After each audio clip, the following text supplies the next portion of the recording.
प्रमोद जी नमस्कार। जी नमस्कार। इतने वरिष्ठ पत्रकार मेरे एक छोटे से यूट्यूब चैनल के लिए मगर बहुत ज़रूरी था कि मैं आपको अप्रोच करूं, क्योंकि आप हमेशा ब्रीफिंग्स में रहे हैं और सारी जो आपके पास तथ्य होते हैं, और ज़्यादातर जर्नलिस्टों के पास इतनी दिलेर नहीं होते जिस तरह के आप दिलेर हैं कि सब बातें कर लें।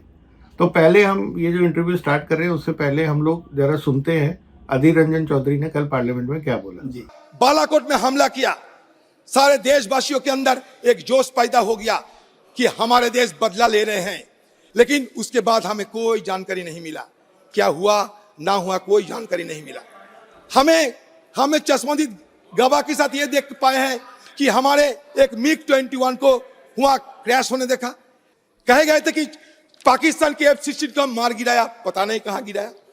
और बालाकोट में असलियत क्या हुई आज तक पता नहीं।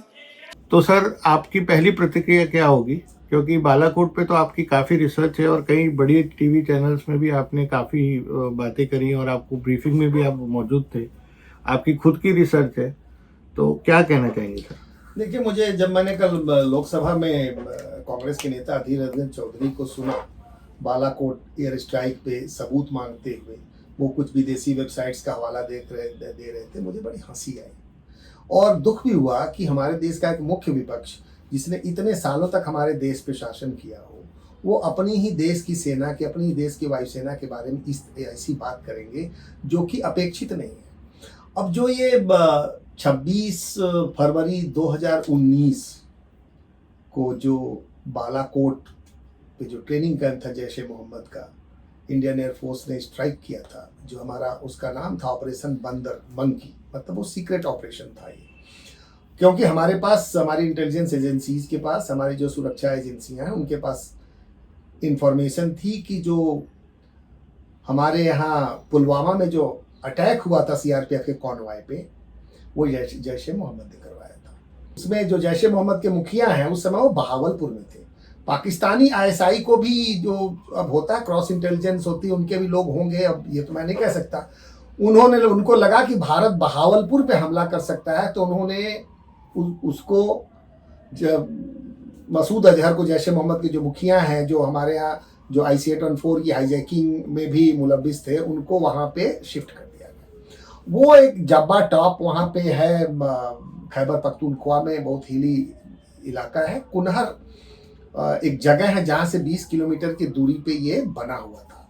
वहाँ पे आतंकवादी थे कई, और वो पाकिस्तानी आर्मी और एयरफोर्स और नेवी के रिटायर्ड अफसर उनको ट्रेनिंग देते थे। भारत सरकार ने जब पुलवामा अटैक हुआ, हमारे सीआरपीएफ के 40 जवान मारे गए, तो भारत सरकार, जो प्रधानमंत्री नरेंद्र मोदी की सरकार ने फैसला किया, एक मीटिंग हुई cabinet committee on security affairs की, जिसमें उसमें हमारे डिफेंस मिनिस्टर थे मनोहर पर्रिकर साहब और तीनों सेना के चीफ थे। उसमें फैसला लिया गया कि भारत इसका बदला लेगा। प्रमोद जी, उससे पहले जो बालाकोट का कैंप है, आपकी मैंने पहले भी रिसर्च करी है जी। आप बता रहे थे उसमें चाइनीज मिलिटेंट भी ट्रेन हो रहे थे, और ये आप देखिए आईएसआई कैसे डबल गेम खेलती है कि ओसामा बिन लादेन को अपने यहाँ रखा हुआ था जैकोबाबाद में, और रावलपिंडी गरीसन से सटे हुए, और अमेरिका से पैसा ले रहा था। अमेरिका की एजेंसीज को भी बहुत बाद पता लगा, जब वो आईएसआई का एक बंदा डेजर्ट कर गया, अमेरिकन एजेंसीज को बताया कि वो हमारे यहाँ है, उनसे पैसा ले रहे थे। वही उन्होंने चीन के साथ भी हुई, जिनके साथ इनका CPEC China Pakistan economic corridor बन रहा है। वहाँ पे जो जिनजियांग प्रोविंस है, जिसको तुर्किस्तान बोला जाता था, अभी चाइना ने वहाँ पे उसको अपना प्रोविंस घोषित कर दिया। तो जो उइघुर मुस्लिम है, उनका एक आतंकवादी संगठन है East Turkistan party. East Turkistan party के लोग भी वहाँ पे ट्रेनिंग ले रहे थे चीन के खिलाफ लड़ने के लिए। तो आप ये समझ सकते हैं कि पाकिस्तान और उसकी आर्मी और उसकी आईएसआई किस तरह के गेम खेलती है। ये जो हाथ इनको फीड करता है उसको भी काटते हैं। भारत ने डिप्लोमेटिक चैनल से बताया कि इसमें जब हम आपके खिलाफ जो लोग हैं वो भी ट्रेनिंग ले रहे थे, तो अगर आप देखेंगे, चीन चूंकि भारत पाकिस्तान को अभी भी प्रश्रय देता है, हर तरह की मदद करता है, हथियार भी देता है। चीन का रिएक्शन बहुत म्यूटेड था बालाकोट एयर स्ट्राइक जब भारत की एयरफोर्स ने किया। और वो उसका आप इस स्ट्राइक को आप इम्पोर्टेंट इसलिए कहिए कि जो पॉलिटिकल विल पावर होती है, जो लीडरशिप की, जो प्रधानमंत्री नरेंद्र मोदी की थी, कि 1971 के बाद से भारत के एयरफोर्स ने इंटरनेशनल बाउंड्री को नहीं क्रॉस किया था। इवन जब 1999 में करगिल की लड़ाई हुई, वाजपेयी जी हमारे प्रधानमंत्री थे, लड़ाई बहुत दिन तक चली, पाकिस्तान को नुकसान हुआ, हमने जो इलाके में घुसाए थे हमने उसको खाली कराया। उस समय भी हमारे जो मिरज 2000 थे या एयरफोर्स के जहाज थे MiG-29, इन्होंने IB नहीं क्रॉस किया, वो अपनी एरिया में रह के लेजर गाइडेड बाउंड मारते रहे। लेकिन ये जो फैसला था कि हम इंटरनेशनल बाउंड्री क्रॉस करेंगे और पाकिस्तान के अंदर घुस के मारेंगे, वो प्रधानमंत्री नरेंद्र मोदी की इच्छा शक्ति, उनकी जो आप जो कहें कि भारत के प्रधानमंत्री होने के नाते जो एक फैसला निर्णय लेने की एक शक्ति थी, उसका परिणाम। तो coming back to cabinet security की जो फैसला हुआ, जब बैठक हुई कि जब पता चला कि बालाकोट में अब शिफ्ट कर चुके हैं, इंटेलिजेंस रिपोर्ट थी, पक्की इंटेलिजेंस रिपोर्ट थी, एकदम पक्की थी, तो फिर हमारे भी एसेट्स हैं पाकिस्तान में। तो उसके बाद क्या प्रिपरेशन शुरू हुई? उसके बाद क्या हुआ कि जब प्रधानमंत्री ने एयरफोर्स को कहा और हमारी आर्मी को भी कहा कि आप अपना हिसाब से समय चुने, आपको कब स्ट्राइक करना है, भारत सरकार की तरफ से आपको इसकी जो परमिशन दी जाती है। तो उसके बाद क्या हुआ कि अब जब इंटरनेशनल बाउंड्री जो हमारा पाकिस्तान और 573 किलोमीटर की बाउंड्री है पाकिस्तान से, खाली ये जब आप पंजाब से और इधर जम्मू कश्मीर से जाए तो और ज़्यादा हो जाती है। तो वहाँ पे हमारी इंडियन एयरफोर्स ने, अच्छा वॉरफेयर में डिसेप्शन बहुत बड़ी इंपॉर्टेंट चीज़ होती है सर। यहीं पे एक डिसेप्शन पे एक पॉइंट उठता है कि ये जो बार बार प्रूफ मांगते हैं, जो कैबिनेट ने कहा कि कमेटी ऑन सिक्योरिटी ने कहा कि गो अहेड एंड आप अपना टाइम चुने, तो अब इसका प्रूफ कोई देश देता है? प्रेस में, मीडिया में? तो आप देखिए जो प्रधानमंत्री देश के मुखिया होते हैं, सरकार के जो उनका फैसला होता है, इस तरह के फैसले बहुत ही गोपनीय होते हैं। उनकी फाइल किसी भी तरह से इवन सुप्रीम कोर्ट भी नहीं मांग सकता कि आप हमको दीजिए दिखाने के लिए। हॉलीवुड पिक्चरों में शायद ये सब दिखा देते हैं। वो दिखाते होंगे, भगवान जाने FBI देती है कि नहीं देती, CIA देती है कि नहीं देती, वो हम नहीं कह सकते। लेकिन हमारे यहाँ तो नेशनल सिक्योरिटी पे आप जो है उसमें उस फाइल आपको कहीं नहीं शेयर की जाती। और ये जब इंदिरा गांधी थी और जब और इस तरह के खैर ऑपरेशन कभी नहीं हुए, लेकिन डिटेल आर्मी की दी जाती थी उस समय। ये कुछ नया कर रहे हैं मोदी जी या ये ट्रेडिशन है हमारा? नहीं, ये देश की सुरक्षा से जो संबंधित जितनी गोपनीय फाइल है, गोपनीय मीटिंग का डिटेल नहीं दे सकता। वो किसी भी इवन RTI में भी एक्सक्लूडेड है और सुप्रीम कोर्ट में भी अगर कोई जाए तो भी नहीं मिलेगा। हाँ, चीफ जस्टिस ऑफ इंडिया को या जज जो है उनको इन कैमरा ब्रीफिंग हो सकती है, वो पब्लिकली नहीं दी जा सकती। तो आपके हिसाब से फिर जब प्रिपरेशन स्टार्ट हुई तो कितने दिन के प्रिपरेशन? देखिए जब प्रिपरेशन स्टार्ट हुई, ये हमला हुआ था 14 फरवरी 2019 को पुलवामा, जब हमारे CRPF के 40 जवानों पे हमला हुआ। 40 लोग हुए जो हमारे शहीद हुए। उसके बाद फैसला लिया गया। तब एयरफोर्स ने किया कि मैंने आपको बताया था वॉरफेयर में डिसेप्शन बड़ी इंपॉर्टेंट चीज होती है। तो पाकिस्तानी रेडार्स को एंगेज करने के लिए हमारे इंडियन एयरफोर्स के MiG-29, MiG-21, सुखोई और मिराज 2000 ने कॉम्बैट एयर पेट्रोल बोलते हैं, कैप्स बोलते हैं उसको इंटरनेशनल बाउंड्री पे शुरू की। वो शाम को शुरू हो जाती थी, रात तक चलती रहती थी। ये इसी दौरान इसी तैयारी चल रही थी कि उनको समझ में नहीं आया कि भारत करना क्या चाहे। उनको लगा कि अपने वॉर एक्सरसाइज कर रहे हैं। तो जब धनोआ साहब थे उस समय हमारे एयर चीफ मार्शल, जब एयरफोर्स ने फैसला लिया कि आज हमें स्ट्राइक करना है, और आपको ये बता दें टोटल 3 मिनट 30 सेकंड में ऑपरेशन हमारा पूरा हो गया था। बालाकोट जाके स्पाइस बॉम्ब गिरा। हाँ। तो जब फैसला लिया गया तो हमारे एयरफोर्स के मिरज 2000 फाइटर जेट्स को चुना गया, जिसमें 4 स्ट्राइकिंग के लिए थे, 4 उनके लिए फ्लैंक में थे सिक्योरिटी देने के। जब एयरबॉर्न होते हैं तो उनको सिक्योरिटी दे। 4 थे जो इलेक्ट्रॉनिक वारफेयर के थे, जिसमें अगर अपोनेंट एनिमी का भी जहाज आ जाए उनका रेडार, तो उसके फाइटर जेट के रेडार को जैम करने के लिए। तो हमारे यहाँ उस दिन जो है आगरा एयरबेस से 12 मिरज 2000 उड़े और उस समय कैप्स हमारी चल रही थी। तो पाकिस्तानी रूटीन चल रहा था। हाँ। पाकिस्तानी जो एयरफोर्स का जो अपने उनके जो रडार्स थे उसमें इन्वॉल्व थे।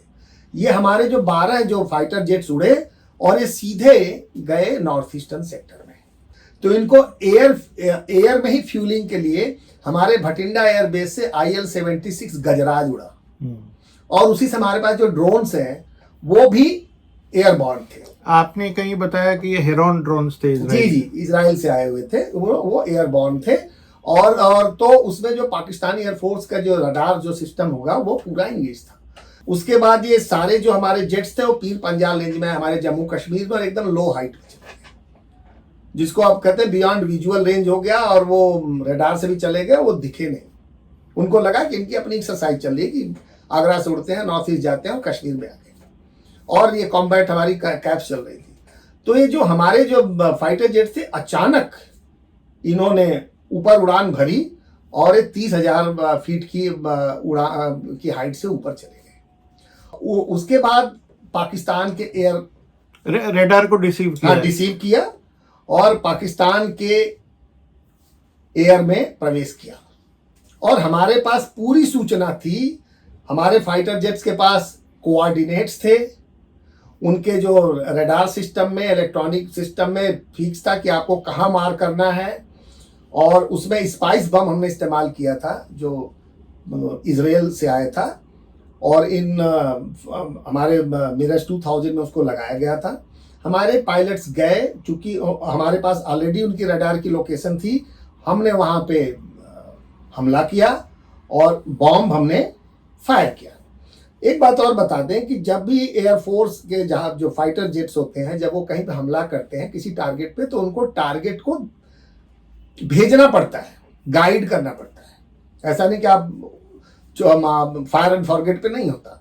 हमारे पायलट्स ने उनको गाइड किया, और जो जैसे मोहम्मद के साथ और भी आतंकी संगठनों का जो पाकिस्तान की आईएसआई और आर्मी खुफिया कैंप चला रही थी हिल में, उनको लगा किसी को पता नहीं लगेगा, इन्होंने हमला किया। उसके बाद जब हमारे जो फाइटर जेट्स थे, उनके पायलट्स ने उसकी वीडियो भी बनाई थी।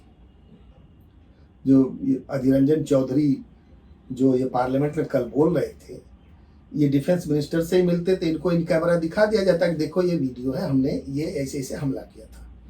उसके बाद हमारे जब जेट्स वापस लौट रहे थे तो पाकिस्तान के बहावलपुर एयरबेस पे हरकत हुई, उनको पता लगा कुछ वो एनिमी एयरक्राफ्ट आ गए, तो उनके F-16 2 उड़े वहाँ से, वो हमारे तरफ बढ़े, लेकिन चूंकि हमारे मिग 29 सुखोई 30 और मिराज 2000 वो कॉम्बैट एयर पेट्रोल में थे, तो ये वापस चले गए। और बाद में एयरफोर्स की ब्रीफिंग थी कि हमारा जो ऑपरेशन बंदर था 80% सक्सेस था। 80% सक्सेस रेट बहुत ज्यादा माना जाता है। सर आपने बताया कि डेब्री क्लियर करने में बहुत टाइम लगा। पाकिस्तान को उस समय, जो अगर उसी के दूसरे दिन ही ओपन सोर्स में अगर आप देखेंगे वीडियो मिल जाएगा कि वो लोकल बता रहे बहुत बड़ा हमला हो गया, सब कुछ तबाह हो गया है। पाकिस्तान की तरफ से कोई बयान नहीं है। 43 दिन लगा, 43 दिन 43 डेज लगा पाकिस्तान को डेब्री क्लियर करने में।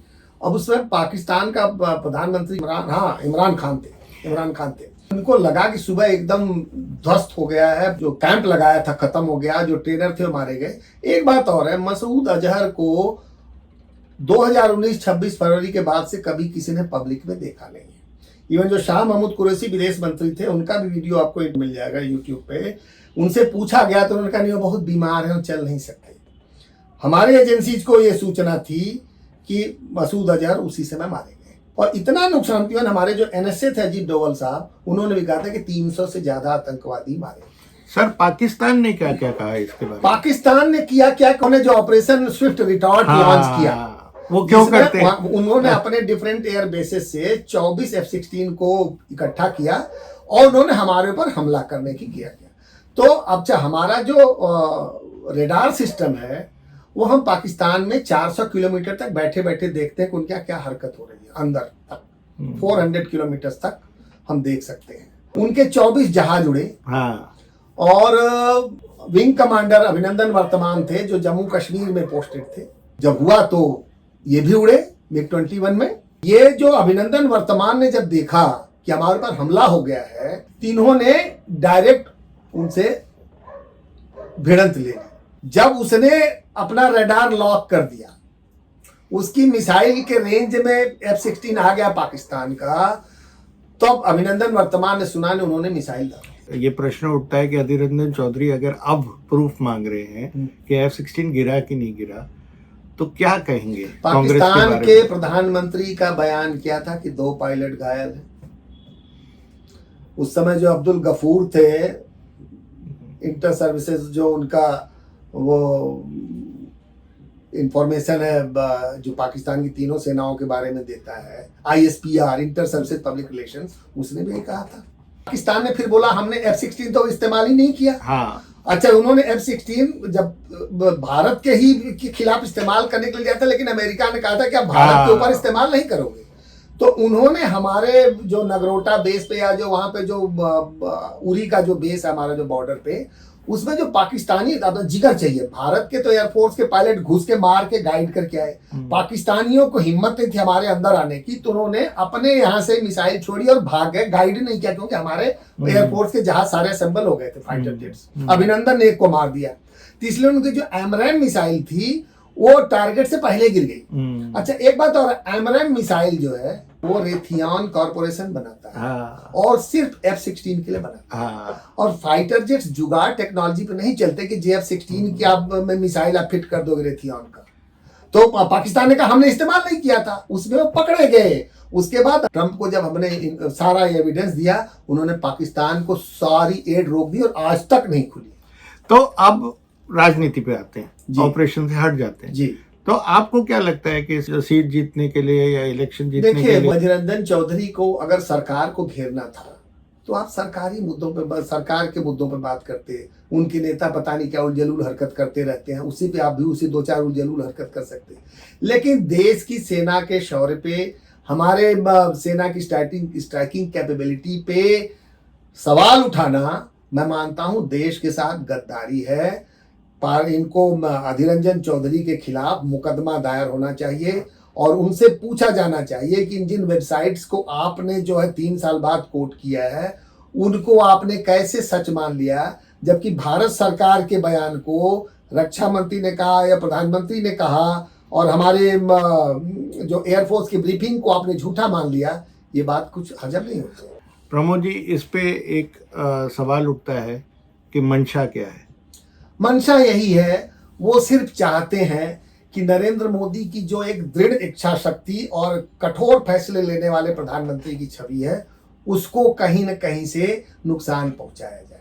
कल जो अधीर रंजन चौधरी ने बोला, मुझे हंसी आ रही थी उनको सुन। उस दौरान मैं भी पाकिस्तान प्रेस ज्यादा देख रहा था और डॉन और इस तरह के अखबारों में उन दिनों कंटिन्यूअसली रात को लाहौर में, इस्लामाबाद में ब्लैकआउट्स हो रहे थे। वो पूरे डरे बैठे थे कि फिर से होगा, फिर से होगा। अभिनंदन वाले में मुद्दा क्या हुआ था, जब वो अभिनंदन वहां पे जब चूंकि डॉग फाइट हुई थी, हाँ। तो इनके जहाज हमारे इनके भी जेट को मार दिया पाकिस्तानी ने, तो वो गिर गया, तो फिर पकड़े गए। तो इनको फिर अभिनंदन वर्तमान को वीडियो चल गया, पाकिस्तानी ने लिखा हमने पकड़ लिया है, चाय पिलाई। हाँ। उसके बाद हमारी सरकार ने कहा कि अब के पास समय है। सर, उस समय F-16 गिरे हुए की डेब्री भी दिखाई गई थी मीडिया पे। मैं अब आपसे एक बहुत बहुत मुश्किल सवाल पूछ रहा हूँ जी, और ये क्योंकि आप न्यूट्रल हैं और राष्ट्रवादी जर्नलिस्ट है, तो वो ये सवाल आपसे ही करना योग्य है। क्या सरकार ने अपना पूरा फर्ज निभाया? जितनी इंफॉर्मेशन दे सकते थे दी या कुछ छुपाई? नहीं, सरकार ने तो उस समय मुझे जहां तक लगता है कि लीडर अपोजिशन को भी बताया होगा। और जब एयरफोर्स ने ओपन ब्रीफिंग दी थी, जैसे हमने जब पाकिस्तान में LOC पार करके उरी पे जब हमला हुआ था, जब हमने उनके आतंकवादी कैंप को उड़ाया, जब हमारी सेना घुसी थी, तब भी हमारे जब उस समय जो DGMO थे, डायरेक्टर जनरल मिलिट्री ऑपरेशंस, उन्होंने आके मीडिया को बताया था कि हमने क्या क्या किया है।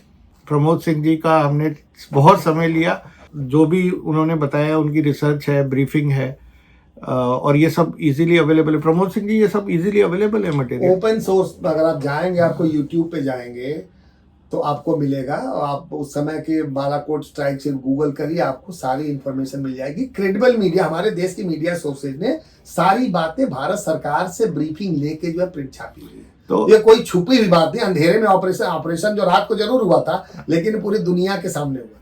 तो हमारे पार्ट 2 और पार्ट 3 डिफेंस पे प्रमोद जी के साथ आने वाले हैं। कुछ और मुद्दे जो बार बार कांग्रेस इंटरनेशनल सिक्योरिटी और बॉर्डर के ऊपर उठाती रहती है, उस पर क्लैरिटी के लिए। तब तक आपके कोई सवाल हैं तो नीचे कमेंट सेक्शन में जरूर सवाल लिखें।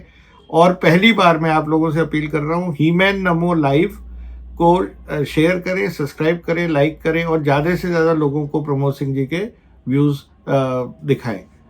धन्यवाद प्रमोद सिंह जी। आपके साथ बात करने में बड़ा अच्छा लगा। नमस्ते।